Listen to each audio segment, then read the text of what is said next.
అప్పుల బాధలు వెంటాడుతున్నాయా? అయితే 6 JVR వారి జాతిరత్నాలు ధరించండి. ఏమైందన్నా మళ్ళీ చూస్తున్నావు? చూడరా నాయన, ఏపీలో ఒక సంచలనంగా మారింది. ఏపీ తెలంగాణలో సోషల్ మీడియా మొత్తం షేక్ అయిపోతుంది. ఏమైంది? Madhuri heroine Duvvada heroine Madhuri. దీక్షిత మాధురి కాదు, దువ్వాడ హీరోయిన్ మాధురి. ఓహో ఓకే. ఇప్పుడు ఏపీలో తెలంగాణలో సోషల్ మీడియాలో ఎక్కడ చూసినా వీళ్ళే ఉండరు, ఏ డిబేట్ లో చూసినా వీళ్ళే కనపడుతురు. ఓహో, దువ్వాడ హీరోయిన్ మాధురి అంటారు. ఏమైనా ఎవరు ఆ దువ్వాడ అనే పెద్ద మనిషి ఈయన హీరో. మామూలు హీరో కాదు ఈయన. మాటలు ఎట్లుంటాయి? అన్ని పద్ధతి మాటలు ఉంటాయి. ఒక్కసారి ఈయన ఆడియో ఏందని నేను వినిపిస్తాగు. అవునండి, ముగ్గురు నువ్వు చేసుకుంటే ఒక్కొక్క మగాడు కొన్ని వేల మందిని చేసుకోగలడు. కానీ పద్ధతి, సంస్కారం, హిందూ మతం, తెలుగు వాడిగా ఏకపత్ని వ్రతం మన మతం. ఏకపత్ని వ్రతం, ఒకే స్త్రీని పెళ్ళాడి ఒకే స్త్రీతో జీవితం పూర్తి చేయడం అన్నది మన తాలూకా సాంప్రదాయం. ఆ సాంప్రదాయానికి తూట్లు పొడిచినటువంటి నీచుడు పవన్ కళ్యాణ్ చెప్తున్నాడు. ఒరే అన్న రూల్స్ పెడతారు, ఆయన ఫాలో అవ్వరు, కానీ మనం ఫాలో అవ్వాలి. ఏంది ఏక పతివ్రతం అంటే? ఆయన దృష్టిలో ఏక పతివ్రతం అంటే ఏందంటే ఇంట్లో ఒకరు నుంచుకోలే, బయట ఒకరు పెట్టాలి. ఇంట్లో ఒకరు నుంచుకోలే, బయట ఒకరు పెట్టాలి. అది ఏంది? అఫీషియల్ గా విడాకులు ఇచ్చి నిజాయితీగా పవన్ కళ్యాణ్ తన పిల్లల్ని చూసుకుంటున్నాడు, అన్ని చేస్తున్నాడు. అట్లాంటివి నాకు నచ్చవు. పెళ్లిళ్ళు చేసుకోకూడదు. ఇంట్లో పెళ్ళాం లెక్కనే ఉండాలి, బయట స్టెప్నీలు లెక్కనే ఉండాలి. 100 స్టెప్నీలు ఉన్నా సరే పెళ్ళాం మాత్రం ఒక్కటి ఉండాలి అనేది ఆయన కాన్సెప్ట్. అసలు మామూలు ఆటగాడు కాదు ఆయన. ఆటగాడే, మంచి ఆటగాళ్ళు.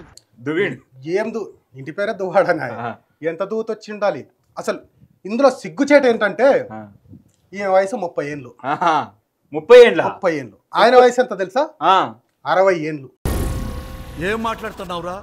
నరాలు కట్ అయిపోయింది. 30 వేర్ 60. తాత ముసలోడు.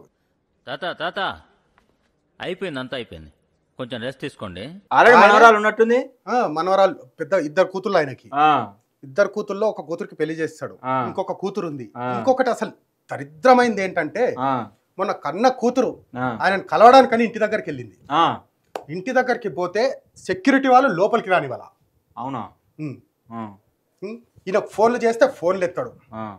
ఇది కాదని చెప్పి అప్పటికి తట్టుకొని లోపలికి వెళ్తే భార్య పిల్లల పరిస్థితి ఏందనేది నీకు ఒక వీడియోలో చూపిస్తా. ఈ చూడు, నువ్వు మామూలు ఆటగాడు కాదు. అటైతే మామూలుగా కాదు. నడక చూడు, మాటలు నేను ఫస్ట్ నువ్వు కూతురు భార్యని ఎలాంటి మాటలు మాట్లాడుతుంది చూడు. అయితే నేను మొన్న ఒక వీడియో విన్నా. మాధురి ఇలా హీరోయిన్ ఉందిగా, శ్రీనివాస్ మాధురి ఒక మాట అన్నది, మా సీని గారికి ఒక హీరో క్యారెక్టర్ ఇవ్వండి, చించేస్తాడు అని చెప్పేసి అంటుంది. అవును, మరి చించేస్తాడు ఆయన. హీరో మెటీరియల్ ఉన్న వ్యక్తి. ఇప్పుడు ఆ హీరోయిన్ రావడం వల్ల ఈయన మొత్తం మారిపోయాడు. ఇంకోటి, మొన్న మనం టీవీలో కట్టా కార్తిక్ షో చేశాడు. ఆ షోలో ఈయన ఇచ్చిన స్టేట్మెంట్ ఏంది తెలుసా? నా ఆస్తిలో 90% మొత్తం ఇచ్చేస్తా. బాబాయ్, జీవితంలో ఒకటి మాత్రం గుర్తుంచుకోండి, కష్టపడందే ఏది రాదు, కష్టపడకుండా వచ్చింది ఎన్నటికీ నిలవదు. నా కూతురి గనక రాజకీయాల్లోకి వస్తే నా ఎమ్మెల్సీ వదిలేసి ఆమెకు రాజకీయంగా సపోర్ట్ చేస్తా అనే ఒక స్టేట్మెంట్ ఇచ్చిండు. మరి హీరోయిన్ ఎడిపోవాలి. ఇప్పుడు ఏదో మాట చెప్పాడు అట్లా మాట వరుసకి. హీరోయిన్ గనక రంగంలో దిగిందంటే హీరోయిన్ కి సపోర్ట్ చేస్తాడు, ఇంటికి ఎందుకు సపోర్ట్ చేస్తాడు? వాళ్ళ పట్ల అంత బాధ్యతనే గనక ఉంటే మన కూతురు ఫోన్ చేసి ఇంటి దగ్గరకు వచ్చిన వెంటనే ఆమె లోపలికి రావడానికి ముందే ఈయన బయటికి వెళ్ళి ఆమెను కలుస్తాడు. ఏంటమ్మా నేను ఇంటికి వచ్చి మాట్లాడతా అని సంజాయిషి ఇచ్చుకుంటాడు. ఇప్పుడు ఈయన అన్న మాటలకు కూడా పవన్ కళ్యాణ్ని అన్ని మాటలు అన్నాడు. ముగ్గురు పిల్లలు, ఏకపతివ్రతం ఉండాలి, మన హిందూ ధర్మము అలాంటిది అన్ని మాటలు అన్నాడు. కానీ ఈయనలాగా పిల్లాన్ని కూతుళ్లను గాలికి వదిలేదు. ఎప్పుడు పిల్లలను ఎంట పెట్టుకొని వాళ్ళకి ఇవ్వాల్సింది వాళ్ళకి ఇచ్చి అన్ని ఆయన చూసుకుంటున్నాడు. ఈయన చేసింది ఏంది? ఇప్పుడు దువ్విండు. ఏమనాలి? ఎంత దువ్వుతే వాళ్ళకి పడిపోతుంది. ఒక మాట చెప్పు. కానీ ఏదన్నా హీరో లాగా ఉండన్నా, ఎందుకన్నా అట్లా అంటావు? హీరో పర్సనాలిటీ హీరో లాగా ఉంటే అయిపోయిందా?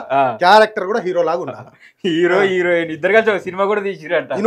అదొక్కటే కాదు, ఇప్పుడు ఈ దువ్వాడ శ్రీనివాస్ ఎవరైతే పెళ్లి చేసుకుంటా వాణి గారి వాళ్ళ ఫాదరు 1986లోనే ఎంపీపీగా చేసిరు. అప్పట్లోనే 1986లో వాళ్ళకు కూడా రాజకీయ ప్రస్థానం ఉన్న ఫ్యామిలీ అది. అక్కడ కూడా ఒక పరువు మర్యాదలు గల పెద్ద ఫ్యామిలీ వాళ్ళది.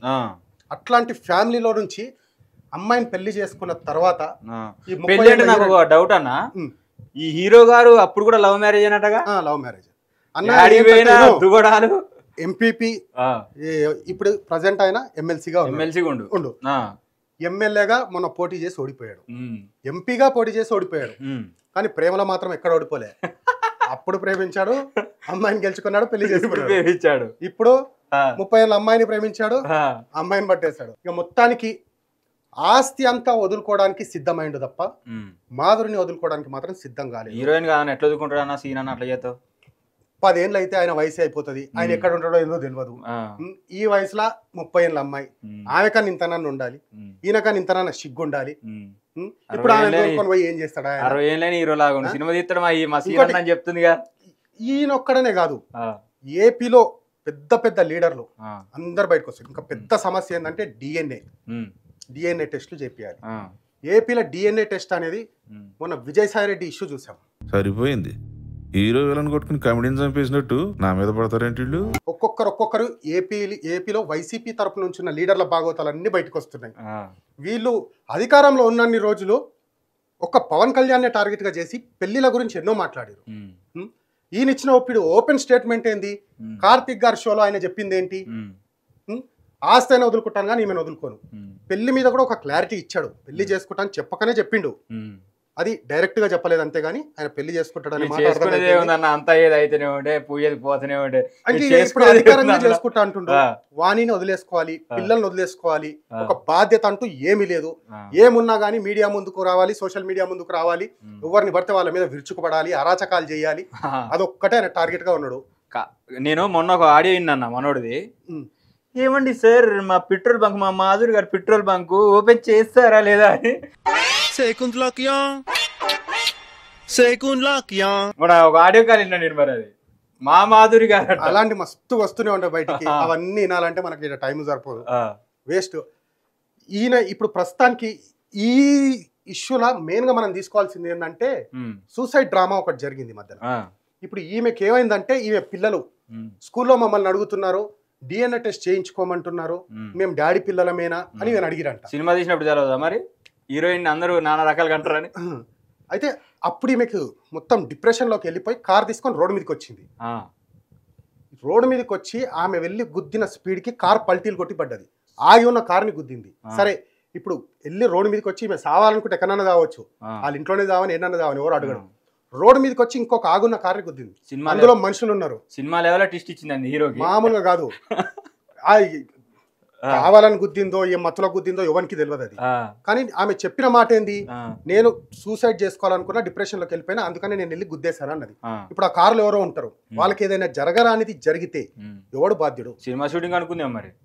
ఈ విషయం మీద అంటుంది. ఈ విషయంలో మాత్రం పోలీసులు సీరియస్ గా తీసుకోవాలి, అరెస్ట్ చేయాలి. ఈమె ఏడన్నా చేయాలని ఎవరికి అవసరం లేదు. రోడ్డు మీదకి వచ్చి గుద్దడం అనేది కరెక్ట్ కాదనేది నా ఒపీనియన్. ఇప్పటికైనా సరే దువ్వాడ బాధ్యతగా పిల్లలను దగ్గరికి తీసుకొని, భార్యను దగ్గరికి తీసుకొని, ఆస్తి పంపకాలు అవన్నీ పక్కన పెట్టి, ఒక కూతురుంది, 2 కూతుర్లు ఉంటే ఒక కూతురు పెళ్లి చేశాడు, ఇంకో కూతురికి పెళ్లి చేసి వాళ్ళని జాగ్రత్తగా చూసుకొని ఇప్పటికైనా మారాలని నేను కోరుకుంటున్నా. సీనన్న జర జాగ్రత్త చూసుకోవే, ఎప్పుడు మాధురి మాధురి అనుకుంటా, అప్పుడప్పుడు మా వానెక్కడ కూడా చూసుకో జర జాగ్రత్తగా.